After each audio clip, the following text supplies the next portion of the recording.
Assalamualaikum warahmatullahi wabarakatuh. Perkenalkan, nama saya Rifki Syanakri dari kelas D, Prodi Ilmu Hukum, akan sedikit menjelaskan mengenai pengenalan hukum perdata.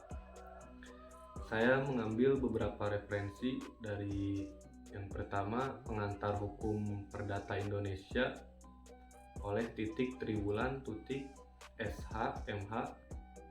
Yang kedua, dari Pengantar Hukum Indonesia oleh Nengyani Nurhayani SH.MH. Dan yang ketiga, dari Seluk-Beluk dan Asas-Asas Hukum Perdata oleh Ridwan Syahrani SH.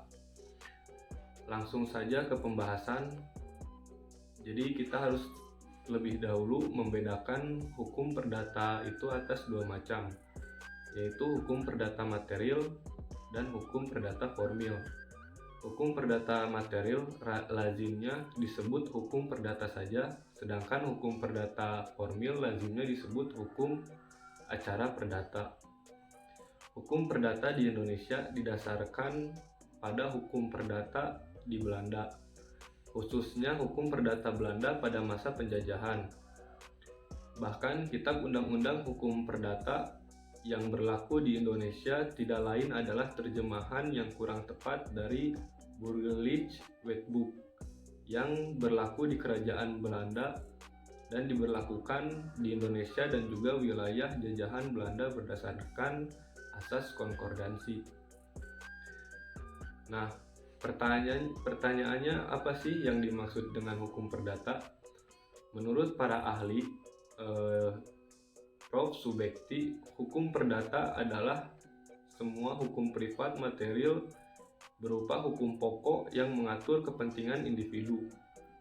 Ada juga menurut HFH Volmar, hukum perdata adalah aturan-aturan atau norma-norma yang memberikan pembatasan dan oleh karenanya memberikan perlindungan pada kepentingan-kepentingan perseorangan dalam perbandingan yang tepat antara kepentingan yang satu dengan kepentingan yang lain.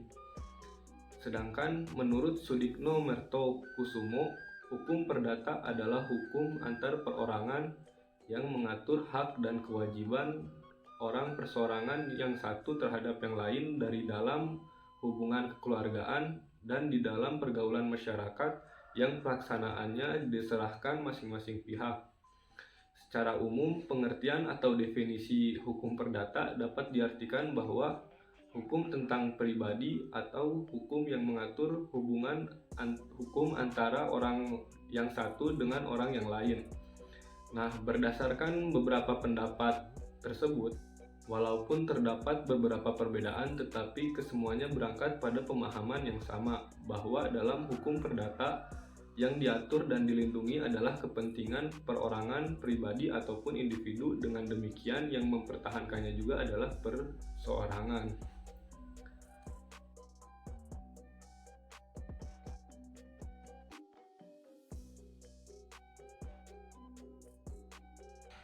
Dasar hukum berlakunya hukum perdata. Pertama, Pasal 2 Aturan Peralihan Undang-Undang Dasar 1945. Yang kedua, Peraturan Pemerintahan Nomor 2 Tahun 1945.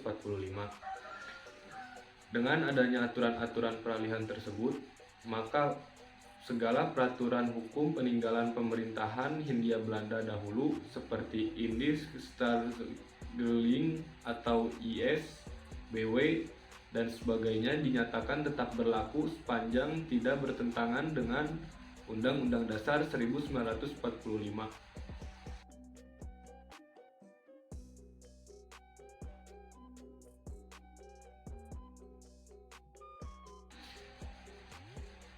Pembahasan selanjutnya mengenai sejarah dan kedudukan hukum perdata. Yang pertama, pada masa penjajahan Belanda. Pada umumnya, hukum yang berlaku di Indonesia berasal dari hukum Prancis, yaitu pada masa kekuasaan Napoleon Bonaparte menjajah Belanda. Maka sistem hukumnya diberlakukan juga di negeri Belanda. Kemudian Belanda menjajah Indonesia, maka sistem hukum Belanda juga ikut diberlakukan di Indonesia. Pada masa penjajahan Belanda, wilayah jajahan Belanda dikenal sebagai nama Hindia Belanda, Nederland voor Indie. Sedangkan peraturan ketatanegaraan Hindia Belanda lebih dikenal dengan sebutan Indisch Staatsrecht atau IS. Berdasarkan pasal 163 IS, Hindia Belanda membagi penduduknya atas 3 golongan. Yang pertama, golongan Eropa. Golongan Eropa sendiri terdiri dari orang Belanda, orang yang berasal dari Eropa, dan juga orang Jepang. Yang kedua, golongan Timur Asing. Golongan Timur Asing dapat dibedakan atas 2 macam. Yang pertama, golongan Timur Asing berbangsa Tionghoa atau Cina. Yang kedua, golongan Timur Asing berbangsa bukan Tionghoa atau bukan Cina, seperti orang Arab, India, Pakistan, dan sebagainya.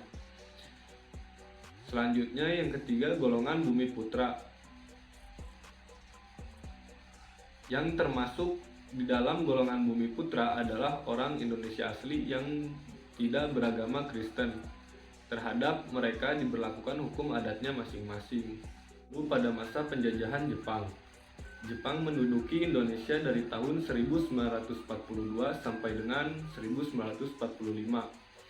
Satu-satunya peraturan pokok yang dikeluarkan pemerintahan Jepang pada saat menjajah Indonesia kurang lebih 3 tahun adalah Undang-Undang Nomor 1 Tahun 1942 Pasal 3 pada tanggal 8 Maret 1942 yang dikeluarkan oleh Pembesar Bala Tentara Dai Nippon.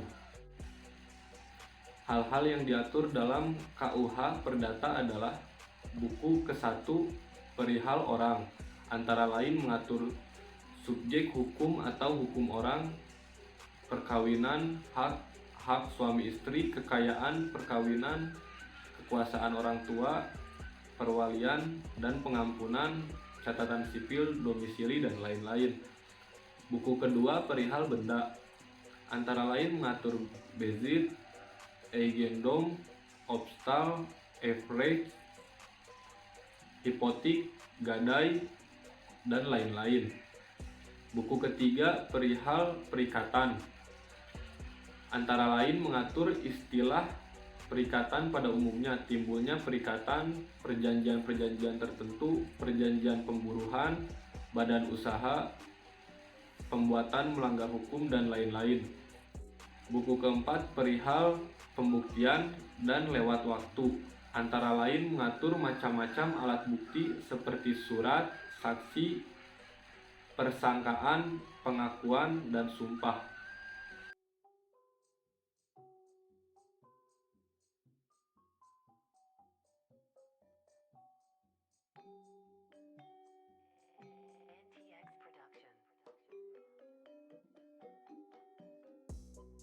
Jadi kita harus lebih dahulu membedakan hukum perdata itu atas 2 macam, yaitu hukum perdata material dan hukum perdata formil. Hukum perdata material lazimnya disebut hukum perdata saja, sedangkan hukum perdata formil lazimnya disebut hukum acara perdata. Hukum perdata di Indonesia didasarkan pada hukum perdata di Belanda, khususnya hukum perdata Belanda pada masa penjajahan. Bahkan kitab undang-undang hukum perdata yang berlaku di Indonesia tidak lain adalah terjemahan yang kurang tepat dari Burgerlijk Wetboek yang berlaku di Kerajaan Belanda dan diberlakukan di Indonesia dan juga wilayah jajahan Belanda berdasarkan asas konkordansi. Nah, pertanyaannya apa sih yang dimaksud dengan hukum perdata? Menurut para ahli, Prof. Subekti, hukum perdata adalah semua hukum privat material berupa hukum pokok yang mengatur kepentingan individu. Ada juga menurut HFH Polmar, hukum perdata adalah aturan-aturan atau norma-norma yang memberikan pembatasan dan oleh karenanya memberikan perlindungan pada kepentingan-kepentingan perseorangan dalam perbandingan yang tepat antara kepentingan yang satu dengan kepentingan yang lain.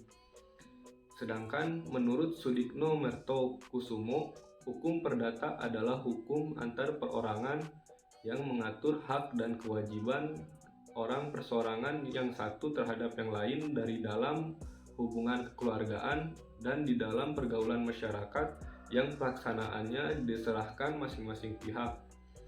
Secara umum, pengertian atau definisi hukum perdata dapat diartikan bahwa hukum tentang pribadi atau hukum yang mengatur hubungan hukum antara orang yang satu dengan orang yang lain.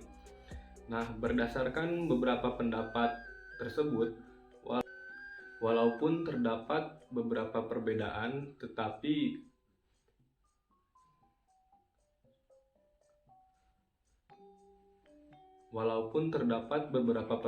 tetapi kesemuanya berangkat pada pemahaman yang sama, bahwa dalam hukum perdata yang diatur dan dilindungi adalah kepentingan perorangan, pribadi, ataupun individu. Dengan demikian, yang mempertahankannya juga adalah perseorangan.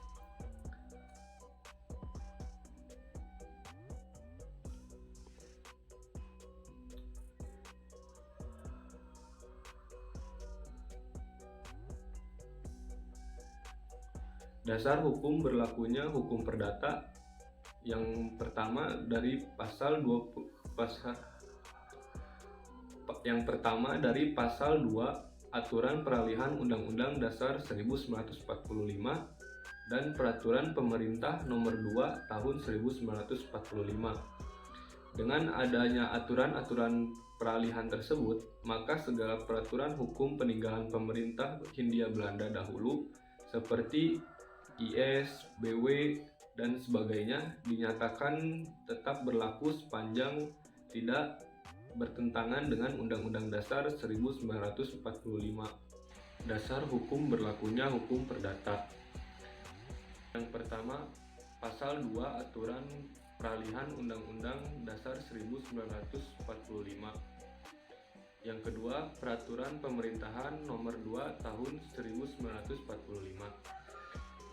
Dengan adanya aturan-aturan peralihan tersebut, maka segala peraturan hukum peninggalan pemerintahan Hindia Belanda dahulu seperti Indisch Staatgeling atau IS, BW, dan sebagainya dinyatakan tetap berlaku sepanjang tidak bertentangan dengan Undang-Undang Dasar 1945. Pembahasan selanjutnya mengenai sejarah dan kedudukan hukum perdata. Masa penjajahan Belanda pada umumnya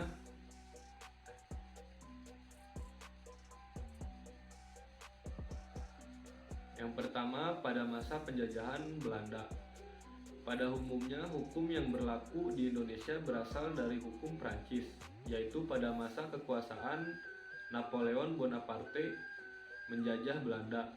Maka sistem hukumnya diberlakukan juga di negeri Belanda. Kemudian Belanda menjajah Indonesia, maka sistem hukum Belanda juga ikut diberlakukan di Indonesia.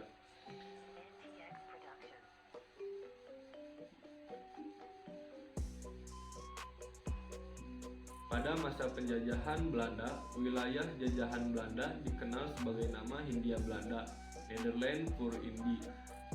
Sedangkan peraturan ketatanegaraan Hindia Belanda lebih dikenal dengan sebutan Indisch Staatgeling atau IS. Berdasarkan pasal 163 IS, Hindia Belanda membagi penduduknya atas 3 golongan. Yang pertama, golongan Eropa. Golongan Eropa sendiri terdiri dari orang Belanda, orang yang berasal dari Eropa, dan juga orang Jepang. Yang kedua, golongan timur asing dapat dibedakan. Yang kedua, golongan timur asing. Golongan timur asing dapat dibedakan atas 2 macam. Yang pertama, golongan timur asing berbangsa Tionghoa atau Cina. Yang kedua, golongan timur asing berbangsa bukan Tionghoa atau bukan Cina seperti orang Arab, India, Pakistan, dan sebagainya. Selanjutnya yang ketiga, golongan bumi putra, yang termasuk di dalam golongan bumi putra adalah orang Indonesia asli yang tidak beragama Kristen. Terhadap mereka diberlakukan hukum adatnya masing-masing. Mungkin cukup sekian yang dapat saya sampaikan mengenai sedikit pengenalan hukum perdata. Mohon maaf bila ada salah kata. Saya ucapkan terima kasih atas perhatiannya. Wassalamualaikum warahmatullahi wabarakatuh.